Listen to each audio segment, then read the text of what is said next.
Hello, I'm Umbreon Libris, and this is week 5 of my Pokémon Legends gameplay journal. I was kind of hoping that this week I'd be able to finish the Pokédex so that I could focus next week on the stuff from Daybreak. But that didn't happen. Turns out there's a lot of stuff still to do. There are a lot more, I guess legendary Pokemon, is what they must be, that are late in the Pokédex that I don't even know what they are at this point. So I haven't been able to meet Arceus yet. But that doesn't mean that I didn't accomplish anything. In fact, the first things that I did this week were go to catch Cresselia and Darkrai. Darkrai felt like it was too easy of an encounter, at least once I was able to get into the battle with it. I had some trouble engaging with it, but once I got that down, it was very easy to catch it. And it's not that Cresselia was better in that regard, but I actually really enjoyed how the controls were reversed when Cresselia had me confused. I don't know if this is an effect that other Pokemon can have as well, and I just managed to never get hit by a confusion move throughout the entire game, but reversed controls is kind of like a classic RPG thing, so I really enjoyed it being in there. With those two done, I also decided to go and get the Adamant Crystal from Adamant. I wonder where his name comes from. The battle with Adamant was actually surprisingly tough, especially compared to how easily I defeated Arita. It can be very frustrating when the opponent is faster, and especially when it's a 3-on-1 fight, and they just knock out two of your Pokemon without you even getting a chance to move. But I did win. I got the crystal, I took it over to my Dialga, and I'm not sure how to feel about this one. It being this tall is definitely cool, and I think there's some interesting elements to it. I like the back legs, but it just, overall, it looks really stiff. And the crystal on its chest, neck, I'm not sure. Whereas on Palkia, it does actually look like a trunk that's above the horse part. On Dialga, it just looks like a really awkward neck, and I don't know, that just does not look good. It's got some good ideas, but no, the execution is not nearly as good as Palkia, and certainly not as good as the original Dialga either. Since at this point I had every plate that I knew where to find, and almost every plate just in general, Volo and I went to see Kojita. When Kojita asked for wood, and Volo got all excited like the wood had something to do with the plates, I was sure that in the end it was just going to be like, nah, I just needed some firewood, so thanks for that favor, and now here's what I can tell you about the plate. That wasn't quite what happened, but that was pretty close. She just needed new wood to make a better cutting board, because apparently she was using a plate for a cutting board without realizing it. That was a little weird for someone who seems to know so much about the plates, but at least I liked the kind of bait and switch of the situation. This was also around the time that I realized that there are more Pokemon in the Pokédex than I expected, and there were so many that I actually didn't know what they were. So that's when I decided that I was going to start Daybreak after all. So I did just that very first encounter, talked to Mai about it, and then got led to the Zorua Outbreak on Ramina's Island.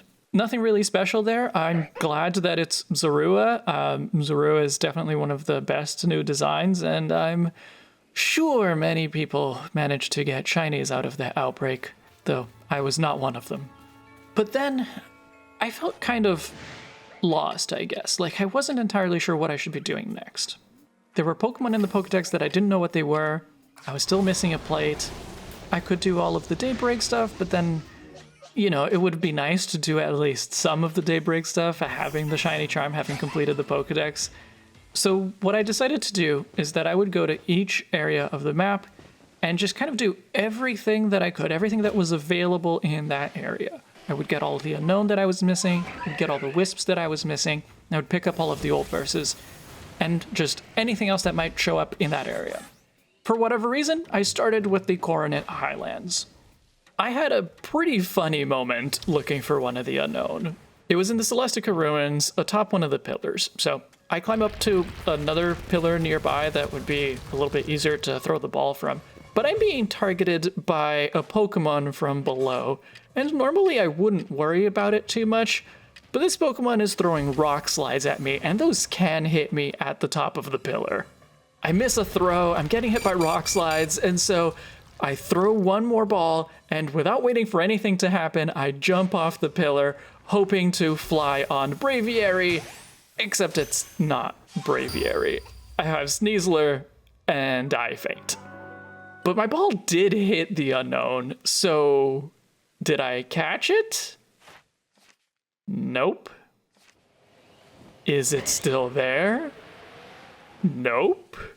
So I definitely had a little mini freak out there. I wasn't sure how far back I'd saved and I didn't want to reset the game, but I would if I had to. Thankfully though, all it took was just going back to Jubilife Village, coming back, and there it was again, and this time I was able to catch it without dying.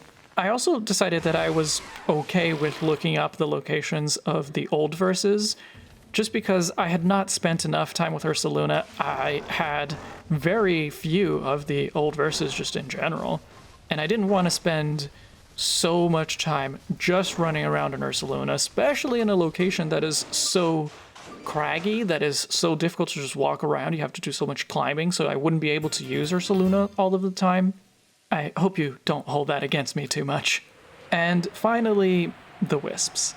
I found 19 of the 20 wisps in this area just playing the game. Or, well, the last two, I was specifically searching for wisps, but I found them without having to look anything up. I just did it all myself. The last one, though, was incredibly frustrating. I feel like I flew up and down that mountain dozens of times. It's probably not actually that much, but that's what it feels like. Eventually, I gave up, and I just looked it up. This wasn't as helpful as I hoped that it was going to be. First of all, a guide to the wisps is hard to follow. You just have a little description, you have a map marker, you might have a picture of what it looks like, but a lot of areas aren't that distinctive. And having collected these wisps, just kind of whenever over the past few weeks, I didn't remember exactly which ones I had collected or not. So basically, in order to figure out which one I was missing, I had to go to all of the wisp locations and check if there was a wisp there or not. So I did. I went to all 20 wisp locations, and I didn't find it. Which meant, of course, that I had missed one. But I didn't know which one.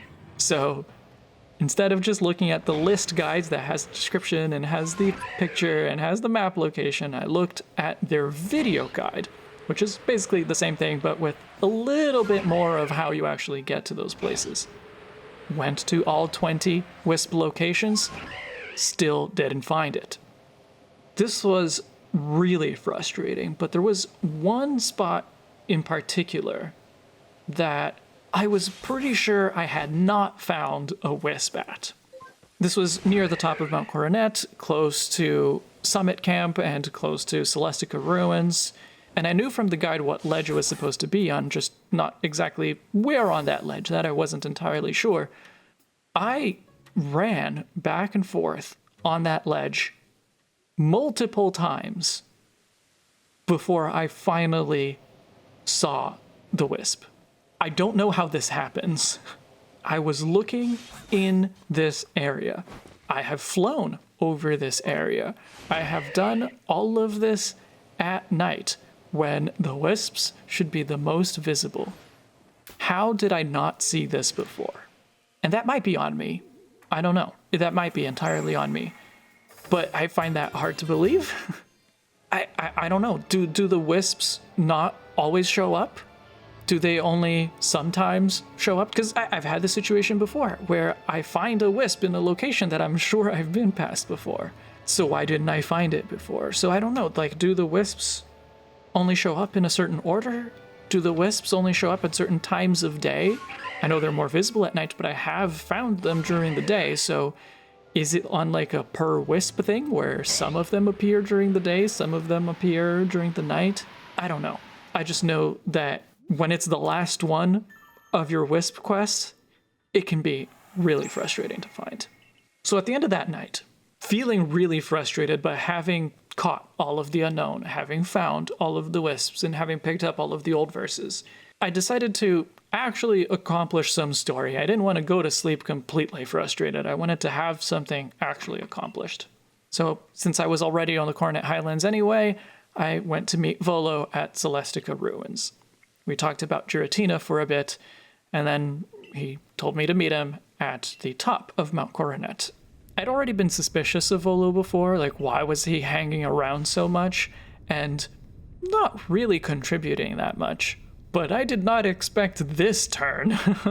I did not expect Volo to be so maniacally dedicated to meeting Arceus that he struck a deal with the devil, helped Giratina tear open a rift in space-time and have Dialga and Palkia fighting each other, all to bring out the true creator. That was really unexpected. I still have a lot of questions of how he did that. I don't know if those will have answers, but I hope so. But Volo wanted to battle me. And I had mostly my main team on me, except that I also had the shiny Luxio that Indigo traded me last week on the team to gain experience. So I wasn't totally prepared. And as you might expect, it was an incredibly tough battle. We were very even, basically each one KOing one of the other's Pokemon. So when his last Pokemon, Spiritomb, KO'd Plish Plash, my last Pokemon that was a good level, I thought the battle was over. All I had was a level 38 Luxio. But Thunderwave, fully paralyzed, alright. Crunch, ooh, into the red, but not quite enough.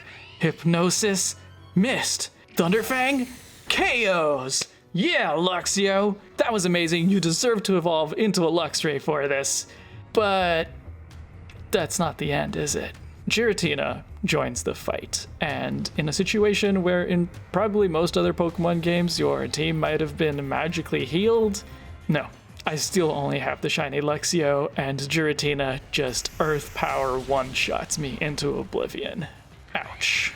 But that's okay. Luxio still definitely deserves to evolve, so there we go. Shiny Luxray, awesome. And now I know much better what to expect from this team, and I know who to send out first. We'll start with Ursaluna, and hopefully we'll do pretty well against this team. And we do. I managed to defeat Volo with still 3 viable Pokemon standing, plus the Luxray. So we're in pretty good shape to fight Giratina. It still manages to take out a couple of my Pokemon, but with Zoroark, the last of my viable Pokemon, Shadow Ball, and Giratina is down.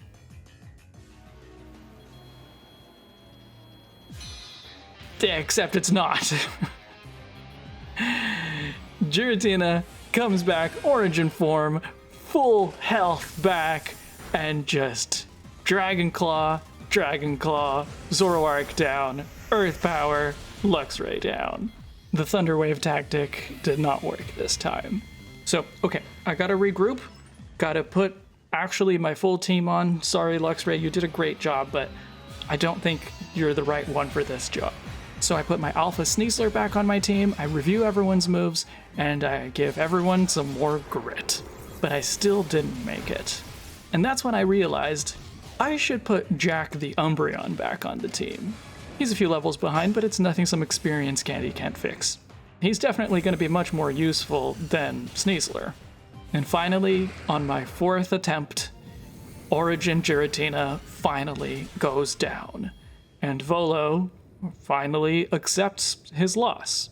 For some unknown reason, my Celestica Flute decides to transform into a whole new instrument.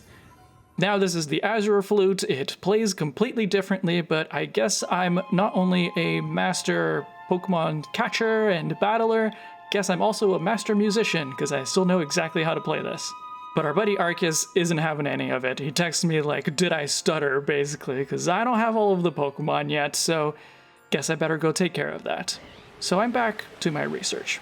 I head to the Obsidian Fieldlands to finish collecting the Wisps, the Unown, the Old Verses. I also start my research into the massive mass outbreaks, the very creative name.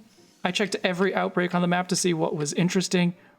Turned out Zubat was the most interesting one that I had, but still not a single shiny anywhere.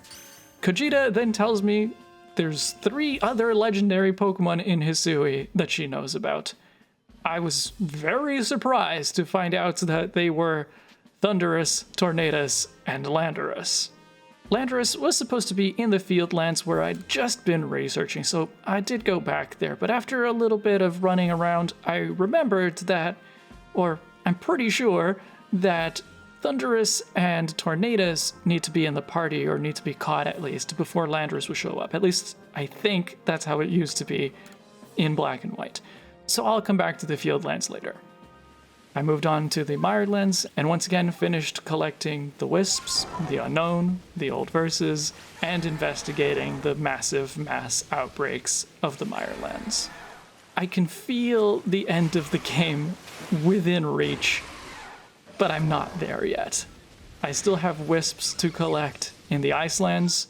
I still have Unown to collect in both the Coastlands and the Icelands. I've got Giratina, 3 Forces of Nature, and still 2 unknown Pokemon to discover. I guess that's what we're doing next week. Thanks for watching. I'll see you in the next chapter.